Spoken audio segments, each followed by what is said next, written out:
Spirituality is a term that triggers some people because of its association with religion.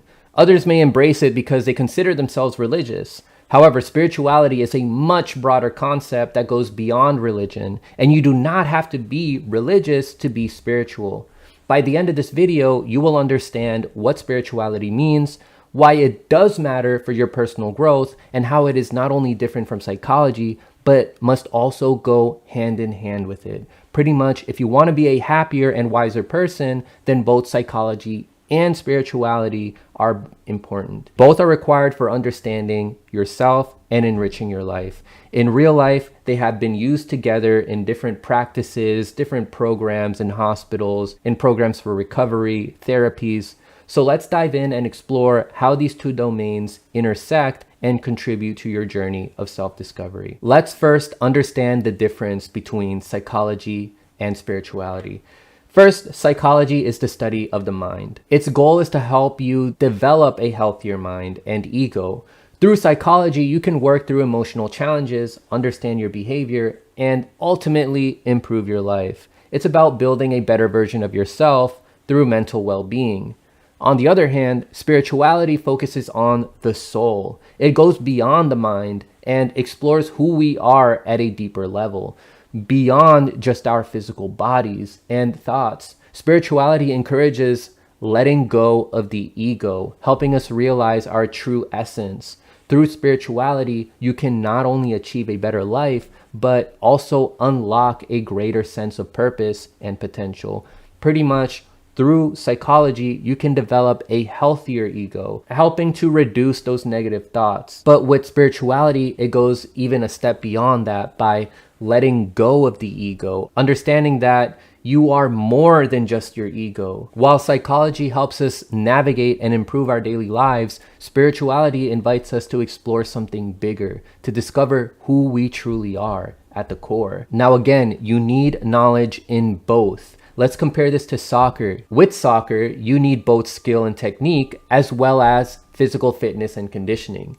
If you only focused on skill without physical fitness, then you wouldn't last long on the field and you would get outran and trucked by the physical strength of the other players. If you only focused on physical fitness and conditioning, then the more balanced players would outmaneuver you and the coach would not put you in the game because you also cannot shoot or pass the ball. Now with spirituality and psychology, spirituality without psychology would lead to a lack of grounding in reality. You might have a sense of meaning and connection, but without the psychological understanding of your behaviors, emotions, and mental processes, you could end up lost in abstract thinking, unable to address real-world challenges effectively. On the other hand, psychology without spirituality might help you understand how your mind works, but it could leave you feeling unfulfilled, lacking a deeper sense of purpose or connection to something greater than yourself. Just like in soccer, you need both sides to be truly balanced, both skill and fitness in soccer, and both spirituality and psychology in life. Together, they help you grow into a more well-rounded, happier, and wiser person. Now, I want to get into some examples of how spirituality and psychology have been used together and proven to help people's lives. But first, let's fully understand what spirituality even means. What even is spirituality? There are 5 key aspects of spirituality that we must consider. Number 1 is a search for meaning. Spirituality often involves a quest to understand deeper questions about existence, purpose, and the nature of reality. The research by psychologist and philosopher Viktor Frankl and existential thinkers like Jean-Paul Sartre and Albert Camus emphasizes that humans have an inherent need to find meaning in their lives, even in the face of suffering. At number 2, we have connection to something greater. This can include a sense of connection to a higher power, the universe, nature, or the collective human experience. It might not necessarily be tied to traditional religious beliefs. Psychologists like Abraham Maslow and Ken Wilber have explored the need for connection to a higher power, the universe, or a sense of oneness. This is also central to many spiritual traditions like Buddhism, Hinduism, and Christianity. At number 3, we have personal growth. Spirituality is frequently associated with personal development, inner peace, and self-discovery. It emphasizes personal experiences and insights rather than external doctrines. Personal development, as part of spirituality, is common in humanistic psychology, especially in the work of Carl Rogers and Maslow. At number 4, we have values and beliefs. Spirituality may involve certain values or beliefs that guide an individual's actions and decisions, such as compassion, love, and interconnectedness.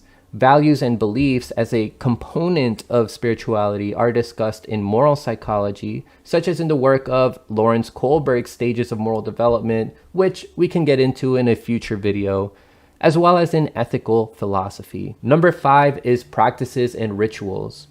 While not always religious, spirituality can involve practices like meditation, mindfulness, prayer, or contemplation, aimed at fostering a deeper connection with oneself and the universe. William James, in his work on the psychology of religion, explored how religious practices shape behavior and psychological states. More modern research on mindfulness and meditation, like in the work of John Kabat-Zinn and Daniel Goleman, also underscores the importance of spiritual practices in mental health and well-being. Now, I really want to emphasize the difference between spirituality and religion. A lot of people often mix those two up or associate those two as meaning the same thing. But religion involves organized systems of beliefs and practices, often with established rituals, doctrines, and institutions. Pretty much religion is associated with dogmas. Spirituality, on the other hand, is more individual and personal. It may or may not align with formal religious structures. Spirituality can be practiced within the context of religion or outside of it.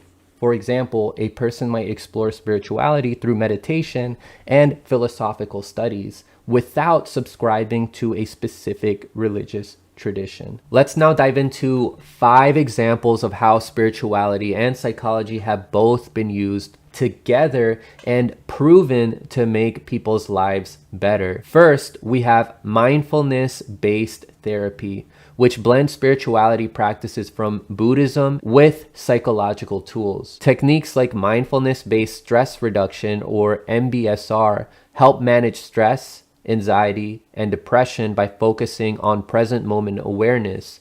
The spiritual aspect promotes inner peace, while the psychological side restructures negative thoughts. Next, we have the 12-step program like Alcoholics Anonymous.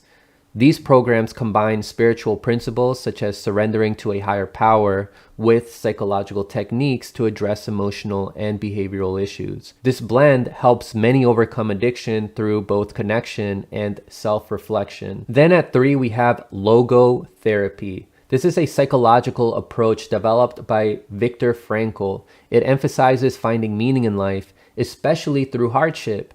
By integrating spiritual inquiry and psychological reframing, it helps people cope with trauma and existential crises. At number 4, we have integrative health programs. Hospitals often use both spiritual practices like meditation or yoga alongside psychological therapy.